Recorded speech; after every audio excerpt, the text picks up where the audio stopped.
Doctor ਸਾਹਿਬ ਆ ਤੁਸੀਂ ਪੇਟ ਦੇਖ ਰਹੇ ਹੋ, ਇਹਦੇ ਵਾਸਤੇ ਨਾ ਕੋਈ ਥੋੜੀ ਦਵਾਈ ਦੱਸੋ ਕਿ ਇਹਦੇ ਵਿੱਚ ਅਜ਼ਵਾਦੀ ਜ਼ਿੰਦਗੀ 'ਚ ਮਸਲਾ ਬਣ ਰਿਹਾ ਤੇ ਨਾਲ ਹਰ ਬੰਦਾ ਨਾ ਇੱਥੇ ਇਤਰਾਜ਼ ਕਰ ਰਿਹਾ ਕਿ ਉਹਨਾਂ। ਦੋਸਤੋ, ਅਗਰ ਤੁਸੀਂ ਵੀ ਬੜੇ ਹੋਏ ਪੇਟ ਦੀ ਵਜ੍ਹਾ ਤੋਂ ਪਰੇਸ਼ਾਨ ਆ, ਤੁਹਾਡੀ ਅਜ਼ਵਾਜੀ ਜ਼ਿੰਦਗੀ ਸਫ਼ਰ ਤੁਸੀਂ ਕਰਨਾ ਤੁਹਾਡੇ ਵਾਸਤੇ ਬਹੁਤ ਮੁਸ਼ਕਲ ਹੈ, ਪਾਰਟਨਰ ਨੂੰ ਮੁਤਮਨ ਨਹੀਂ ਕਰ, ਯਾਨੀ ਕਿ ਰੁਕਾਵਟ ਹੈ ਯਾਰ। ਜਿੱਥੇ ਵੀ ਤੁਸੀਂ ਜਾਂਦੇ ਹੋ ਪਹਿਲੇ ਤੁਹਾਡਾ ਪੇਟ ਪਹੁੰਚ ਜਾਂਦਾ ਹੈ, ਤੁਸੀਂ ਤਾਂ ਪਹੁੰਚਦੇ ਨਹੀਂ।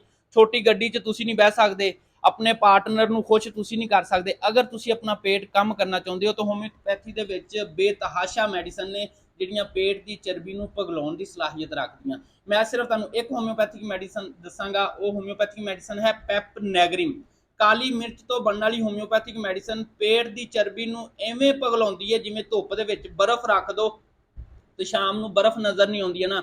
ਅਗਰ ਤੁਸੀਂ 1-2 ਦਿਨ ਦੇ ਵਿੱਚ ਆਪਣੇ ਪੇਟ ਦੀ ਚਰਬੀ ਨੂੰ ਕਮ ਕਰਨਾ ਚਾਹੁੰਦੇ ਹੋ, ਆਪਣੇ ਪਾਰਟਨਰ ਨੂੰ ਖੁਸ਼ ਕਰਨਾ ਚਾਹੁੰਦੇ ਹੋ, ਆਪਣਾ ਹਰ ਸਫ਼ਰ ਖੁਸ਼ੀ ਦੇ ਨਾਲ ਕਰਨਾ ਚਾਹੁੰਦੇ ਹੋ, ਤਾਂ ਫਿਰ ਆਪਣੇ ਡਾਕਟਰ ਨਾਲ ਰਜੂ ਕਰਕੇ ਹੋਮਿਓਪੈਥਿਕ ਮੈਡੀਸਨ ਪੈਪਨੈਗਰਮ ਦੀ ਸਹੀ पोटेंसी का इंतखाब करके अपने पेट को खैरबाद करो, अपनी जिंदगी को इंजॉय करो। अस्सलाम वालेकुम।